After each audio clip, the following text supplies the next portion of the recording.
আসসালামু আলাইকুম। সাদের মা বলছি, সবাই কেমন আছেন? ভালো আছেন? আমরাও ভালো আছি। আমি সাদ বাবুর জন্য এখন খিচুড়ি রান্না করব। এই যে চাল চাল নিয়েছি, পোলাও চাল আর একটু সেদ্ধ চাউল আর মসুরের ডাল নিয়ে আমি 1 কাপ পরিমাণে যে ভিজা রাখেছি, সুন্দর করে ধুয়ে ভিজা রেখেছি। আর এখানে নিয়েছি আমি একটা আলু, একটু মিষ্টি কুমড়া, গাজর, ঝাল পেঁয়াজ, আমি আজকে একটু মরিচ দেবো। আমি সাদ বাবুর খিচুড়ি রান্না করার জন্য গ্রেটার দিয়ে সবজিগুলো কেটে নিয়েছি। আলু, গাজর, মিষ্টি কুমড়া, ঝাল পেঁয়াজ, একটু কাঁচামরিচ আজকে দিলাম। দেখে সাদ বাবু খেতে পারে নাকি। আর এই যে একদম গ্রেটার দিয়ে, কারণ অল্প চাউলের খিচুড়ি রান্না, মোটা করে সবজি দিলে সেদ্ধ হবে না, হয়তো অনেক সময় লাগবে। এই জন্য আমি গ্রেটার দিয়ে কেটে একদম কুচি করে নিয়েছি। গাজরও, আলু আর এই যে ঝাল পেঁয়াজটাও আমি এখন খিচুড়িটা বসাই দেব। আমি যে ভিজায় রাখেছিলাম ধুয়ে চালটা দিয়ে দিয়েছি, চাল ডাল দিয়ে। আর আমি দিয়ে দেবো কেটে রাখা সবজি, যে মিষ্টি কুমড়া কেটে রাখেছি, গাজর খুব সুন্দর করে একেবারে একসঙ্গে আমি সব মাখায় দেব।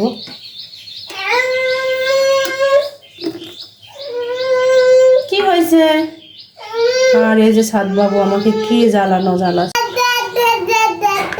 আমি এখানে দিয়ে দিলাম স্বাদ মতো লবণ, 1/2 চা চামচ হলুদের গুঁড়া, 1/2 চা চামচ জিরের গুঁড়া আর পরিমাণ মতো তেল দিয়ে আমি খিচুড়িটা ভালো করে, আমি এই যে খিচুড়ির চাউলটা ভালো করে একটু কষায় নিচ্ছি।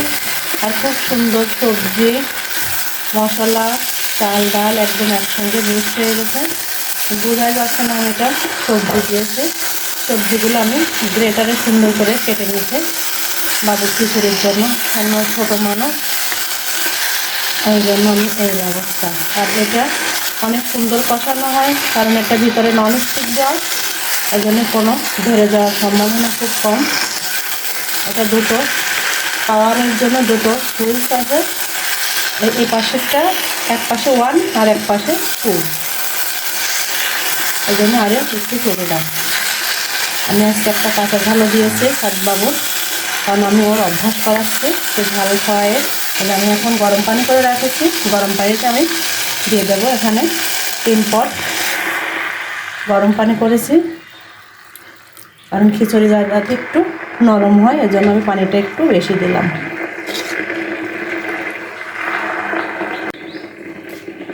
আমি খিচুড়িতে গরম পানি দিয়ে দিছি। এখন এই যে গরম পানি দিয়েছি এই কারণে যে খুব তাড়াতাড়ি খিচুড়িটা উতলা যাবে আর খুব হতে একটু সহজ হবে, কারণ ঠান্ডা পানি দিলে অনেক সময় লাগে। আমি এখন একটু ঢাকনা দিয়ে দেব, হতে থাক। এই যে খিচুড়িটা কি সুন্দর উতলাই গেছে, আমি একটু নেড়ে দিচ্ছি, কারণ নিচে কোনো খিচুড়িটা ধরবে না। এটা ওই যে ননস্টিকের, তো এই জন্য পুড়ে যাওয়ার কিংবা ধরে যাওয়ার কোনো সম্ভাবনা খুব কম। আর আমি একটু নেড়ে দিলাম। এখন ভাবছি একটু পাওয়ারটা বাড়াই দেব। এই যে সাদ বাবুর খিচুড়িটা প্রায় হয়ে গেছে, খুব সুন্দর হয়েছে। ঘুটনি আছে না, অনেকে দেখি ঘুটনি দিয়ে ঘটে, কিন্তু এরকম যদি মানে চাল ডালের সঙ্গে আমি যদি গ্রেটার দিয়ে সবজিটা কেটে দিই, তাহলে ঘুটনির কোনো প্রয়োজনই হবে না। আর সাদ বাবুর এখন একটু দাঁত উঠে গেছে, এই জন্য আমি একটু শক্ত শক্ত দিলে অসুবিধা। খিচুড়িটা রান্না হয়ে গেছে, আমি এখন নিয়ে নেব। নরম করে রান্না করলাম, অনেক সুন্দর হয়েছে খুব। সাদ বাবু এখন খাবে না? বাবা তুমি খাবা? এই যে সাদ বাবুর খিচুড়ি একটা প্লেটে তোমাকে দিচ্ছি। এই যে সবজিগুলো একদম চাল ডাল সবজি মিশে একদম একাকার হয়ে গেছে। এই যে খুব সুন্দর মিশে গেছে, কোনো কষ্টই হলো না আমার, ঘোটার দরকার হলো না। ঘুটনি দিয়ে এভাবে সবজি দিলে রান্না করতে খুব সুবিধা। এই যে আমি এখন সাদ বাবুর জন্য খাবারটা নিয়ে নেব। আমি এই সাদ বাবুর জন্য খিচুড়িটা নিয়ে নিচ্ছি।